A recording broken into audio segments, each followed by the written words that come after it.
Beleza? Beleza. Lucro por ação. Eu pego o lucro líquido e divido pelo número de ações da empresa. Ok?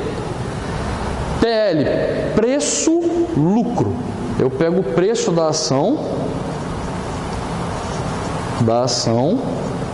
e divido pelo lucro por ação no mercado. E o valor de mercado pelo valor patrimonial nada mais é do que o valor da ação no mercado, é o preço da ação, dividido por quem? Dividido pelo valor patrimonial da ação. Ou seja, é o ativo total dividido pelo número de ações. Quanto que vale o patrimônio da empresa? Pega o ativo total, pega esse ativo total e divide esse ativo total pelo número de ações. E aí você vai ter aqui o valor patrimonial das ações da empresa. Beleza? E algumas vezes esse endividamento aqui, a gente leva em consideração que esse numerador aqui em cima pode ser dívida bruta. A dívida bruta da empresa. Né? Se isso for informado, utiliza a dívida bruta no lugar do passivo circulante mais o passivo não circulante. Ok? Que na verdade é o nosso passivo total. Aqui eu montei para vocês basicamente o escopo de todas as fórmulas que vão ser utilizadas para fazer os cálculos dos indicadores. O que eu fiz?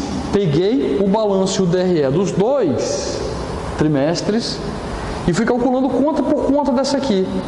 E lá dentro está muito claro e muito nítido a cada uma delas aqui, se você observar e acompanhar a explicação que eu fiz com cada uma das demonstrações. Então é só você pegar aqueles valorzinhos e dividi-los e ir calculando os índices.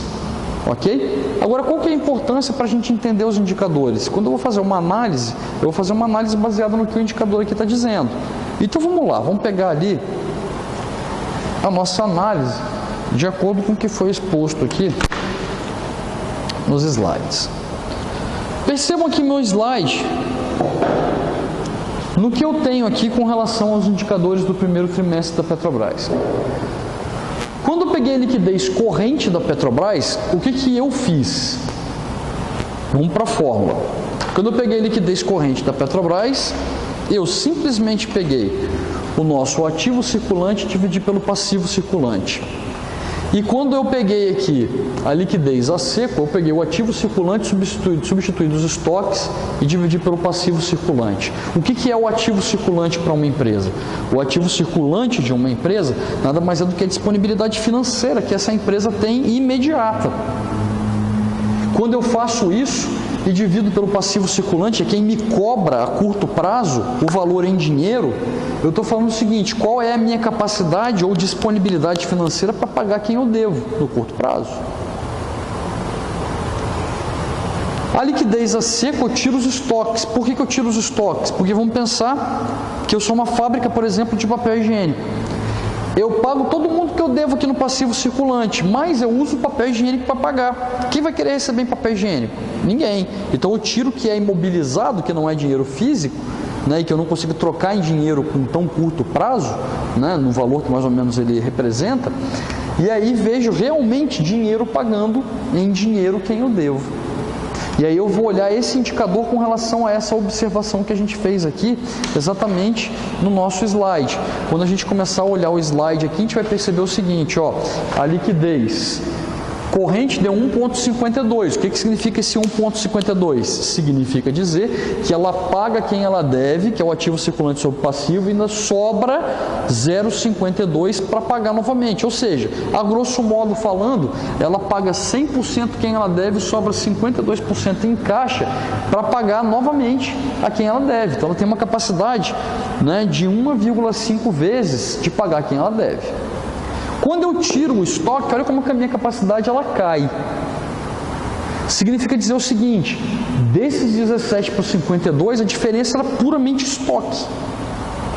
Então, ela fica bem no limiar ali de pagar só o que ela deve. Sobra pouca coisa para ela no caixa. Se a gente for classificar isso, a gente fala que é bom e que é boa, né, essa disponibilidade, essa liquidez na empresa. Mas perceba que eu estou só avaliando a liquidez.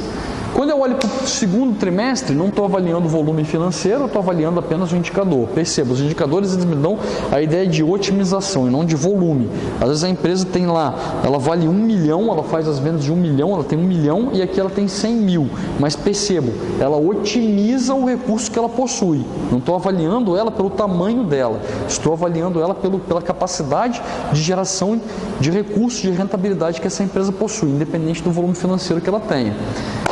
No segundo trimestre, é 1,59 para 1,26. Se eu avaliar os dois, estão bons. Se eu avaliar um com relação ao outro, que a gente chama isso aqui de análise horizontal ou análise temporal, que é em relação ao tempo, ela está boa, porque ela melhorou, né, a sua capacidade de liquidez de um trimestre para o outro. Isso é muito bom para uma empresa, ok? Depois a gente vai entender que, por exemplo, uma análise transversal, eu vou olhar a empresa só no ano dela. A temporal, eu olho de um ano para o outro. E a análise combinada, eu faço as duas. Eu olho tanto no período, quanto de um período para o outro, e posso ter a transversal setorial. Comparar a empresa ainda com o setor de atividade em que ela está relacionada ou com outras empresas. Então, a gente pode fazer toda a análise combinada, né? Aí o que a gente tem aqui agora, avaliando então a atividade da empresa. Vamos voltar para as fórmulas para a gente entender as atividades? Vamos voltar para as fórmulas para entender a atividade. Aí você começa a entender um pouco melhor como é que a gente faz essa análise. Quando eu faço a atividade da empresa, eu tenho giro do estoque, giro do ativo, prazo médio de pagamento, prazo médio de recebimento. Percebo, giro do estoque, custo do produto vendido dividido pelos estoques. O que eu estou fazendo aqui? Eu estou falando quantas vezes a empresa renovou o estoque dentro de um trimestre, por aquele indicador que a gente está usando lá, ou no período. Pego o custo de produto vendido na DRE, divido pelos estoques no ativo circulante, normalmente, isso aqui vai dar um giro acima de 1, porque ela tem que girar pelo menos uma vez. Mas dependendo do ramo de atividade, ela pode girar diferente. Se for um estaleiro, por exemplo, para você confeccionar uma vista leva 5 anos. Então, meu giro vai ser de 0,20 ao ano. E se eu levar o trimestre, vai ser o quê? Vai ser 1/4 disso, 0,05. Né? Então, depende do ramo de atividade, mas normalmente ela gira mais. Mas isso aqui a gente só consegue fazer uma avaliação se esse giro é bom ou não, se a gente tiver outras empresas para comparar, ou pelo menos a média do setor. Né? Giro do estoque, custo do produto vendido sobre os estoques, vai dar uma quantidade normalmente maior do que 1. Giro do ativo, eu pego as vendas da empresa e divido pelo ativo. Eu estou falando o seguinte, quantas vezes as minhas vendas representam o ativo total da empresa. Esse giro aqui é interessante quando ele está ali muito próximo de 10%. Se ele está muito abaixo de 10%, aí significa dizer que essa empresa, ou ela é muito, mas muito grande, né? E as vendas, elas não representam toda a capacidade da empresa, mas são significativas, né? Ou essa empresa está com algum problema que ela não consegue vender o produto dela no mercado e aí ela está deficitária. Prazo médio de pagamento, eu pego quem me deve, quem eu devo, desculpa, que são os fornecedores, divido pelo custo do produto vendido que eu utilizei deles, que é o que eu fabriquei, transformei para vender no mercado, 70% dele, divido pelo prazo. Quando eu faço essa divisão, eu vou ter quantos dias eu levo para pagar quem eu devo. Prazo médio de recebimento, para quem eu vendi sobre as vendas pelo período. E aí quando eu faço essa divisão, lembrando que 90 está em dias, vai gerar dias no final. Eu vou falar aqui quanto tempo eu levo para receber para quem eu vendi. Quantos dias mais ou menos eu levo para receber?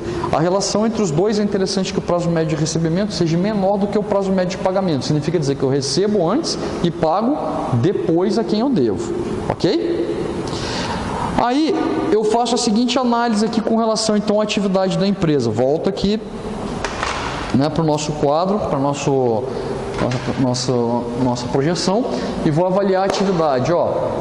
A Petrobras, o giro do estoque dela é de 1,62. Não sei dizer se isso é bom ou se é ruim, porque não tem parâmetro para comparação. Eu teria que olhar isso no setor ou outra empresa de atividade parecida. Não vou usá-la na minha análise, mas obviamente se ela fosse menor do que a média ou de outra empresa, ela está girando pior nessa comparação. Né? Não tem comparação nas duas, mas eu só sei que de um período para o outro ela piorou um pouco esse giro. Muito pouco, muito insignificante esse resultado, porque 0,01 não é tão significativo com relação à mesma empresa, mas aí eu faço essa analogia. Giro do ativo. Giro do ativo da empresa, ela está em 0,09, né? Então, quer dizer, esse giro do ativo, para a gente, a avaliação é ruim. Por quê? Porque ele significa dizer a ociosidade da empresa. Se ela utiliza da estrutura dela 0,09, 9% da sua estrutura, significa dizer que 91% da estrutura da Petrobras está ociosa, ela não está operando, ela está parada, ela não está gerando recurso. 91% de ociosidade, e aí ela mantém isso de um período para o outro. Isso é péssimo. O giro do ativo ele tem que ser alto. Quanto mais próximo de 1 for esse resultado, melhor. E se for acima de 1, significa dizer que eu uso e ainda uso otimizando cada vez mais. Eu uso toda a estrutura e ainda busco coisa a mais fora dela, às vezes, para poder gerar caixa para a empresa. Então a Petrobras ela está extremamente ociosa. Isso aqui é extremamente ruim. Extremamente ruim. E dessa avaliação da atividade, de repente, é um dos indicadores mais importantes para a gente entender uma avaliação final com relação a ela. Porque, olha só, no prazo médio de pagamento, ela leva 62 dias para pagar e 25 para receber. Está muito bom. Ela perde isso aqui de um trimestre para o outro. Quer dizer, ela leva mais dia para pagar e menos dias um pouquinho para receber. Quer dizer, essa relação ainda está boa, né? Aqui ela perdeu um pouco de prazo, mas ela também recuou aqui no prazo que ela dá para receber.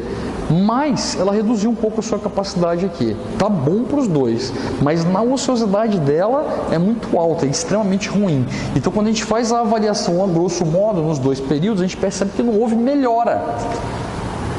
Se não houve melhora, ela está mantendo uma situação ruim, inclusive na utilização dos seus recursos, do seu ativo.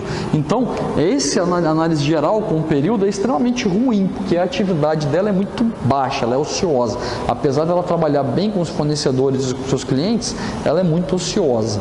Beleza? Vamos fazer então a análise agora do endividamento da empresa. Em endividamento é interessante a gente levar algumas considerações a gente tem algumas óticas para fazer os nossos parâmetros, né? O endividamento geral da empresa nada mais é do que ela pegar quem ela deve, que são aqueles que estão no passivo, sem ser o patrimônio líquido, né? A gente vai pegar eles e dividir pelo ativo total. Isso quer dizer o seguinte: qual é o capital que a empresa utiliza de terceiros dentro dela? Qual a quantidade de recursos de terceiros que ela utiliza? Em porcentagem. Então, a gente vai avaliar o seguinte: quanto maior é a utilização de capital de terceiros, mais alavancada está a empresa. Se ela estiver utilizando muito recurso, mas não está gerando retorno, isso é ruim. Agora, se ela usa muito dinheiro de terceiros, mas ela gera retorno, aí ela está alavancando positivamente. Isso é muito bom, beleza? E o índice de cobertura dos juros é o seguinte: quanto que ela consegue pagar, quantas vezes ela consegue pagar os juros que ela deve aos terceiros. Vamos fazer uma avaliação do endividamento da Petrobras, então, com relação aos dois períodos avaliados, né, nos seus balanços, respectivos balanços. Quando eu pego os respectivos balanços da Petrobras com relação ao endividamento, eu tenho a seguinte situação: ela está endividada no primeiro trimestre em 74%. Significa dizer que 74% do capital que ela possui pertence a terceiros e não a acionistas no mercado, né? E nem o governo. É extremamente ruim, mas esse ruim eu estou fazendo uma avaliação já baseada na rentabilidade dela. Ela tem baixa rentabilidade, então eu posso dizer que o endividamento dela é ruim porque ela não está gerando retorno com o dinheiro que ela pega de terceiros. Isso é muito ruim. Ela melhora um pouco a atividade dela de um trimestre para o outro, mas continua ruim e alta esse endividamento que ela tem. Quando eu pego o índice de cobertura dos juros, significa dizer aqui no início que ela paga 2,37 vezes os juros que ela tem que pagar sobre a utilização de capital de terceiro. Quando chega no segundo trimestre, ela diminui a sua capacidade de pagamento de juros, quer dizer, ela tem menos dinheiro, ela tem menos recursos de terceiros, mas em compensação os juros são mais elevados. Por que eu estou afirmando isso para você? Porque olha só, o giro que ela tem aqui para cá, aqui reduz. Supostamente, se eu reduzisse o capital de terceiro, era para mim aumentar o quê? Aumentar a minha capacidade de pagamento de juros. Mas não é isso que está acontecendo na Petrobras. Ela está reduzindo a sua capacidade de pagamento de juros. Ou seja, esse capital aqui em cima está mais caro para ela do que estava aqui. Isso é extremamente ruim e danoso para a empresa, né? Principalmente para o caso da Petrobras no momento que ela vive. Na avaliação geral para os dois, ela está extremamente ruim com relação ao seu endividamento. Perceba que a gente vai usar todas essas análises, esses recursos, para que a gente possa fazer uma análise geral da Petrobras depois no final.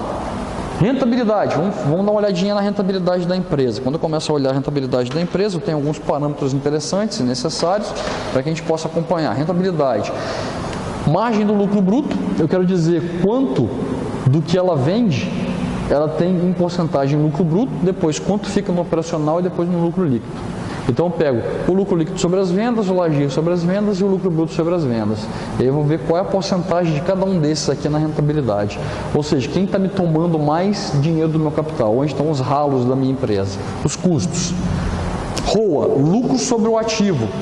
O que é esse lucro sobre o ativo que está aqui expresso pelo ROA? Eu vou ver o que? Eu vou ver qual é a capacidade lucrativa da minha empresa. O lucro sobre toda a atividade, tudo que eu tenho na empresa, sobre o meu patrimônio. Eu quero ver se esse lucro ele é significativo. Normalmente ele tem que representar próximo de 10%. Né? Em um ano. Então, se a gente está falando de 10% em um ano, provavelmente próximo de 2,5% no trimestre. É o que a gente espera. Muito abaixo do que isso significa dizer que a rentabilidade da empresa está muito baixa. A gente tem que olhar os indicadores para cima, se estão bons, para falar que se isso é bom ou se é ruim. Né? ROI é o lucro sobre o patrimônio líquido, ou seja, o lucro que vai estar disponível para os acionistas, donos e proprietários da empresa. A gente vai avaliar se isso realmente é bom ou não, e o lucro por ação, quanto que a gente está pagando de lucro para cada ação. Não quer dizer que isso aqui é um pagamento de dividendos, só quer dizer o lucro disponível por ação que a empresa distribui no mercado. Vou fazer uma comparação aqui agora com os dados calculados com relação à nossa querida Petrobras, né? Pegando um momento difícil aí. Bom, se eu pegar a rentabilidade, eu tenho o seguinte: 100% é as minhas vendas. Depois que eu pago o custo do produto vendido, sobra 30%. Tá alto, hein? 70% de custo para você extrair petróleo, meu amigo. Isso é muita coisa, isso é muita grana, né? Ou ela está pedindo para alguém extrair para ela, ou ela está extraindo isso aqui, né? De forma bem cara. Um custo bem caro realmente, mas sobrar 30% dele já é bem significativo com relação ao custo, né? Margem de lucro operacional, pego o lagir e divido pelas nossas vendas. 17% é o que representa, ou seja, o custo, a despesa operacional da empresa é a diferença dos 30 para os 17, praticamente 23% ou 24%, né? 22% para 23% é o que representam as despesas operacionais da Petrobras com relação às suas vendas, né? É significativo, de repente tem outros parâmetros que precisava de outra empresa para comparar para saber se isso realmente está muito alto ou baixo, né? Margem de lucro líquido é o que sobra. Peguei o lucro, dividi pelas vendas. Então, de lucro, eu estou tendo 6%. 6% de lucro em 100%. Ou seja, a cada R$1 vendido, ela vai pegar ali o quê? 6 centavos de lucro. De lucro. Extremamente caro, né, para a empresa, a sua atividade. O pior que eu tenho aqui de todos é o ROA. Se eu olhar o ROA e o ROI, aí dá vontade de chorar. Se eu pego o ROA dela aqui, eu olho que ele é 0,54%. Meu amigo, ele não chega nem a meio, ele chega a 0,5%, não é nem 1% de retorno no trimestre. Ou seja, todo esforço que a empresa faz para gerar lucro, ele usa uma estrutura inteira, o ativo inteiro, para nessa estrutura toda ela gerar 0,5% de lucro. Como eu falei para vocês, interessante que ele fosse muito próximo a 2,5%, para que a gente tivesse pelo menos 10% no final de um ano de retorno. Muito próximo a isso. Aceitável de 7% a 10% é o que a gente pode trabalhar, mas aqui está muito baixo. E aí quando a gente leva em consideração o que ela paga de lucratividade para o seu acionista, para o seu sócio, para o seu proprietário, ela está pagando no trimestre 1,48%. Cara, a inflação está mais alta do que isso. Para vocês terem noção, a poupança ela dá 0,6. Se eu pegar juros simples, a grosso modo, eu estou falando que a poupança ela paga 1,8. A Petrobras está pagando 1,48%. Desculpa, ela não está pagando, ela está rendendo. Porque disso aqui ela pode distribuir esse valor todo ou não. Que pelo cenário atual não tem distribuição de dividendos na Petrobras, né? O lucro por ação seria praticamente 41 centavos, ou seja, você compra a ação hoje da Petrobras, né, a praticamente R$7, R$8, na média aí, R$7, R$8, e ela te dá 41 centavos ao ano de retorno sobre a ação que você está comprando, sem levar em consideração a desvalorização do preço da ação no mercado pela vivência atual. E aí a gente faz essa avaliação depois. Comparando de um período para o outro, perceba, ela consegue reduzir um pouco do custo de extração, né? Mas ela aumenta demais as despesas operacionais. Será que é o quê, hein? Tem alguém aí usando aí, lavando aí a Petrobras com lava-jato aí, será? Quer dizer, sobra menos ainda. E o lucro líquido dela, olha, para olha a situação, ele cai para 1,14, piora muito mais, era 6%, cada R$1 vendido, ela pega 1 centavo, né, de lucro. O ROA dela cai horrores, quer dizer, praticamente ela não retorna, ela usa a estrutura para não ter retorno, é 0,11%. E o que ela paga para os seus investidores, paga não, né? O que ela deveria distribuir para os seus investidores é 0,29 ao trimestre. É muito, mas acho que não tem ninguém que pague menos do que isso aqui. E aí, quer dizer, para ela reaplicar isso na empresa para gerar retorno é praticamente impossível. E aí, olha o que ela tem aqui de lucro por ação. Você investe lá os seus R$8, R$9 na Petrobras, você tira 4 centavos ao ano sobre esse investimento. Então, quer dizer, a gente já tem um panorama com relação à rentabilidade bem definido, independente dos outros indicadores para fazer uma avaliação. Só que para fazer isso tem que fazer uma avaliação completa, tem que pegar os outros indicadores para afirmar o porquê disso aqui estar acontecendo. Beleza? Então, por isso que eu preciso dos outros indicadores. E aí, quando eu faço a avaliação de mercado, aí eu começo a olhar aqui a avaliação de mercado da minha empresa e começo a ter alguns panoramas diferenciados, que no nosso caso aqui, o preço-lucro é o preço da ação hoje pelo lucro por ação que ela distribuiu. Nesse caso aqui, do último trimestre, dos últimos 2 trimestres, o preço da ação de fechamento, né? E aqui eu pego o preço da ação e divido pelo valor patrimonial, quer dizer, quanto vale a ação da Petrobras de acordo com o seu patrimônio e quanto que o mercado está pagando com relação a ela. Percebam, se esse valor aqui ele for abaixo de 1, significa dizer que a Petrobras está subestimada, quer dizer, ela vale mais do que o mercado paga, então o mercado está subestimando ela. Se esse valor aqui for acima de 1, significa dizer que o mercado está pagando muito mais do que ela vale, então ela está superestimada. Quanto mais superestimada ela estiver, melhor é a relação dela com os clientes. Quer dizer, os clientes acreditam que ela pode ter mais resultado, rentabilidade no final, retornar mais capital. E quanto mais subestimada ela estiver, significa dizer que não tem credibilidade com relação às atividades da empresa. Então ele está pagando a menos, porque ele espera que o retorno seja muito longo prazo, ele não acredita muito nela de imediato. Beleza? Então esse aqui é um cenário importante para a gente fazer uma avaliação. Vamos lá olhar como é que ficou isso aqui avaliando a Petrobras. Você vai perceber o seguinte, antes de falar isso também, eu digo outra coisa para vocês, né?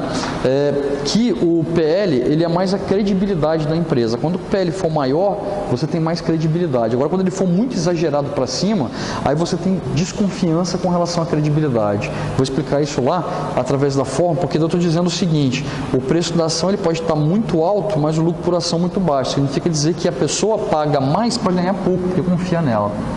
Mas quando a discrepância é muito alta, pode ser que esse lucro por ação ele quase não existe, 0,1, 0,2 centavos pela ação. Se você pega uma ação, por exemplo, de 8, 9, ou 20, ou 30 reais pagando muito pouco, aí já não é mais credibilidade. Aí significa dizer o seguinte, que o mercado ele está parado esperando alguma coisa que aconteça com essa empresa, porque ele está perdendo dinheiro no preço da ação. Então, na verdade, ele não quer assumir prejuízo, pode ser recessão dentro da empresa, né? Quando a gente avalia aqui no caso da Petrobras, a única forma de eu ter essa avaliação mais completa é avaliando o cenário da empresa como um todo, através dessas demonstrações que a gente possui aqui. Como eu avalio a Petrobras aqui num todo, aí eu pego a seguinte situação. Tem uma confiançazinha de mercado aqui nesse primeiro trimestre do ano de 2015, quer dizer, ela está com 19,44, né? Se eu for tentar abrir essa fórmula aqui, eu peguei o preço da ação de R$ 7,97 no final, dia 31 de março, e dividi pelo lucro por ação. Esse resultado que ela gerou para a gente ali foi de 19,44. Agora percebam aqui a nossa avaliação com relação ao valor de mercado pelo valor patrimonial dela. Eu peguei o valor de mercado de 9,73, né? Espera aí que eu tenho que arrumar aqui em cima. porque aqui é 7,7, aqui é 9 ponto, só arrumar a forma. 9,73 é o que eu preciso colocar aqui, 9,73.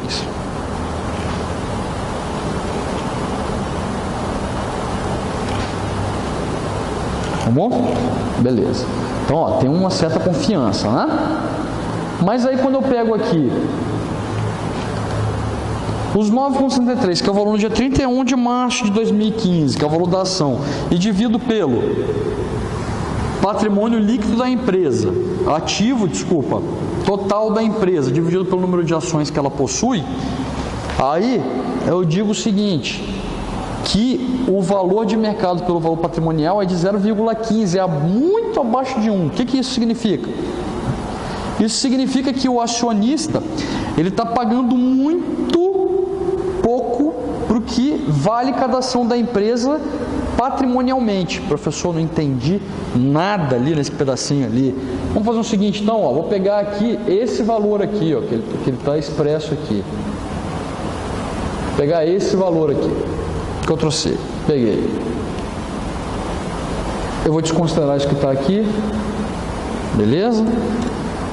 Vou voltar aqui para que era. E vou calcular qual que é o valor patrimonial da ação naquele período ali. Olha lá. Ó. Aí eu estou dizendo o seguinte, que pelo ativo que a Petrobras possui, o valor de cada ação dela deveria custar 63 centavos. Porque é o valor patrimonial da ação. Só que o mercado está pagando 9,73. O mercado está pagando 9,73 para uma ação que vale 63. Ou seja, ele está subestimando muito a Petrobras. Ele está subestimando muito ela. Então, quer dizer, está muito ruim. Aí, quando a gente olha o PL aqui, que é o grau de confiança, ele eleva. Mas será que está bom? Será que ele eleva? Não, meu amigo.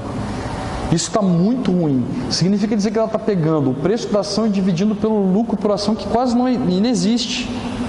Perceba o que acontece aqui. O valor da ação que eu falei para vocês era 9,73 aqui. Quando eu venho para cá, olha o preço da ação aqui. Ele cai para 7,97. Como é que isso pode ser bom? Como é que isso gera mais confiança? Não, é porque o lucro caiu tão absurdamente que mesmo o valor da ação desvalorizando, né, ele gera um indicador maior, muito maior. Aí a gente pensa que é credibilidade, mas não é não. É desvalorização da empresa em excesso. E aí isso chega a distorcer, chega a ser tão discrepante que a gente olha para isso e fala, não é possível que tenha tanta confiança. E aí quando a gente olha aqui para o valor de mercado com relação ao valor patrimonial da empresa, que não mudou o valor do patrimônio da empresa, mas caiu o preço de ação da empresa, ele cai mais ainda esse indicador, quer dizer, estão subestimando cada vez mais a Petrobras. Num contexto geral, numa análise geral, o que a gente pode falar da Petrobras? Você vai falar para mim assim, professor, pode parar aí a sua análise, porque hoje eu estou vendo que a Petrobras está muito ruim para investir, eu não aconselharia ninguém investir na Petrobras agora. Exatamente é esse, né, o entendimento que você vai ter com relação à Petrobras. Não vale a pena investir. Por quê? Porque a rentabilidade dela é baixíssima. Baixíssima, retornos muito baixos. Mas perceba, os investidores lá querem investir porque o preço da ação está baixo e esperem que ao longo prazo eles consigam ganhar no valor da ação. Que isso a gente chama de especulação. Agora a gente tem que começar a perceber o seguinte, será, né, que essa especulação ela é favorável agora, nesse momento? Então a gente começa a olhar a Petrobras, ó, que já é ruim, principalmente no endividamento muito elevado, com juros cada vez maiores, ó, aumentando de um trimestre para o outro, e com um grau de ociosidade elevadíssimo. Quer dizer, a empresa é extremamente ociosa, ela é improdutiva, ela tem muita dívida, essa dívida está com juros muito altos, principalmente no comércio internacional, em dólar, né? E aí ela usa essa dívida elevada para quê? Para pagar quem ela deve, quer dizer, ela pega dinheiro de longo prazo caro, paga quem ela deve para não ficar devedora, acumula dívida, tem ociosidade, rentabilidade baixa, e aí, pior de tudo, ela está subestimada no mercado, muito subestimada. Aí o que você vai falar para o seu investidor? para fechar o nosso estudo de caso e essa aula de hoje e a parte da disciplina, né, uma parte da matéria para essa disciplina, que para esse investidor no relatório você vai explicar isso que eu acabei de falar aqui e vai colocar para ele: eu não recomendo a compra da Petrobras. Por que eu não recomendo a compra da Petrobras? Porque a gente não sabe, num curto, médio prazo, qual é a capacidade de recuperação dessa empresa. Pode ser que num curto, médio prazo ela tenha uma capacidade de recuperação rápida de acordo com fatores macroeconômicos, quer dizer, eu vou depender do mercado para isso, porque através dela esse retorno não vem. Eu vou depender do mercado melhorar para ela conseguir melhorar. Então, já não depende da Petrobras. E eu não sei quanto tempo vai levar para ter essa recuperação. Então, essa incerteza ela é muito alta e o risco que vai gerar sobre isso é muito alto. Então, a recomendação para você que vai ser administrador e investindo o dinheiro da empresa é de não entrar exatamente comprando e arriscando o seu capital sobre investimentos, sobre possibilidades de investimentos que provavelmente vão te dar não vão te dar retorno, ou que o retorno vai ser muito baixo com prejuízos, né? E aí que não vale a pena você entrar. Então a recomendação é essa. Agora você pode falar para ele o seguinte: não sei qual é a situação da empresa, não sei quanto tempo vai levar para você recuperar um capital ou para ela começar a dar retorno, mas uma coisa você pode dizer para ele o seguinte: a longo prazo todo investimento ele se torna interessante. Em algum momento esse cenário vai melhorar, isso vai passar. Em algum momento a Petrobras vai começar a ser mais ativa no mercado, em operação a todo vapor. Aí quando isso começar a acontecer, o preço da ação sobe, mas aí ele vai ter que pagar para ver.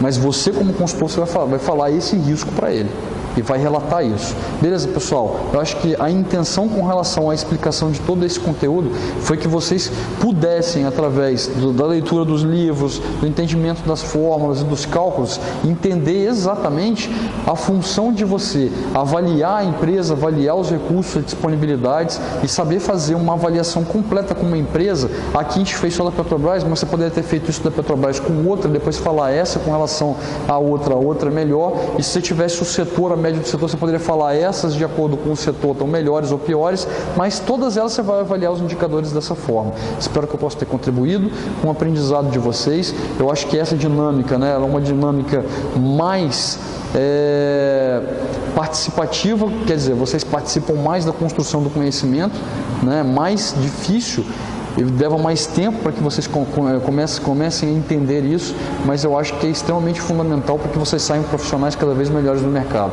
ok? Obrigado pela participação de vocês e pela visualização desse vídeo. Boa noite, boa tarde, né?